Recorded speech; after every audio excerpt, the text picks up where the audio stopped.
The change that heartbreak brings. You know, I was talking to my sister the other day and I said, it's funny. No, seriously, it is funny. Because it's one thing to know what it is, and it's another thing to have it. Knowing the difference is key. And it's one thing to meet somebody and to recognize if they have it, but if it is for you. I understand that life is tough and you may be dealing with a shitty hand that was dealt to you. But realize, only you can decide when enough is enough. I read a post the other day that said, is the glass half empty or half full? But in reality, it's refillable. Let's go. Sometimes you gotta let them know. Talk to him, Jimmy. Talk to him, Jimmy. Love, baby. Talk to him, Jimmy. Talk to him, Jimmy. You're not alone. You're needed, but more importantly, not alone. You are Talk loved. to him, Jimmy. Talk to him, Jimmy. Talk to him, Wait, Jimmy. that's not. It's this. Talk to him, Jimmy. Salute. Talk to him. You're loved. The most important thing at this moment is it. But you see, only you can define what it is. So this is not the time to grow numb. It's imperative that you stay focused and you stay present in the now. Being self-aware is realizing when the control has shifted. At this point, you're either controlled by fear or freedom. It can either motivate you or it can stop you. However, if you keep moving, if you stay at your pace, you can take the control back from it. Listen, I know it may have hurt you or it may have felt good. However, you can't lose focus on the most important factor, which is you. Because the fact of the matter is, it is nothing without you. You're needed. I often look at the change that heartbreak brings as a deep cut. You gotta get all that bacteria out. You gotta purge. You have to begin to cleanse. And once you begin to feel that emptiness that heartbreak brings, that's when you start pouring into yourself. Hell, ain't nobody else gonna do it. How? I thought you would never ask. First, you have to ask yourself, who are you? Then you have to pour into yourself the things that make you you. The fastest way to get to the relationship that you always wanted is to do the things that make you you. You have to answer the tough questions. What do you really want? Then you have to commit to yourself to be that it that's missing. Because you're needed, but it is pointless if you're not your true self. You owe it to you. You're not alone. First, you have to realize where you are and what you feel is not based on a set amount of time. This process is dictated by your choices. You have to take responsibility for the part that you play. You have to realize that it is only this way because you allow it.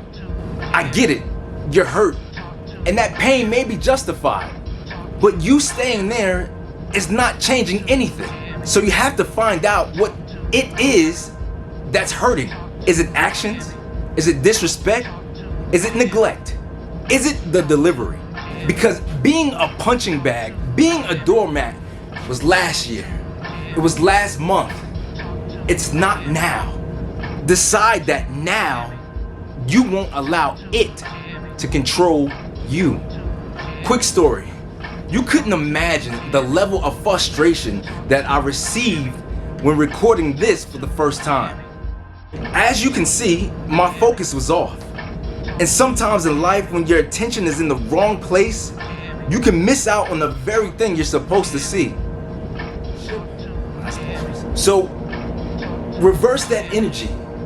That time that you were pouring into that relationship, pour it into yourself. Get back in the gym. Start taking courses. Start investing. Restore your legacy. Start today. Rewrite your story the way it's meant to be, because you are the example and you're not alone. You're worth it. Earlier I spoke about knowing what it is. But what if you're not it? Can you handle that rejection? Does your value change because one person or a group of people don't recognize your worth? In this rejection, can you rest in knowing that you're more than enough? With all the possibilities of gambling, how much are you willing to put on yourself? The reality is this: that heartbreak was actually a blessing, because you've given it your all and you've grown enough to develop standards to what qualifies your time. It's your most valuable asset, so don't sell yourself short trying to fit in when you were made to stand out. Talk to him, Jimmy. In every situation, I challenge people to be realistic to what they see when they look in the mirror.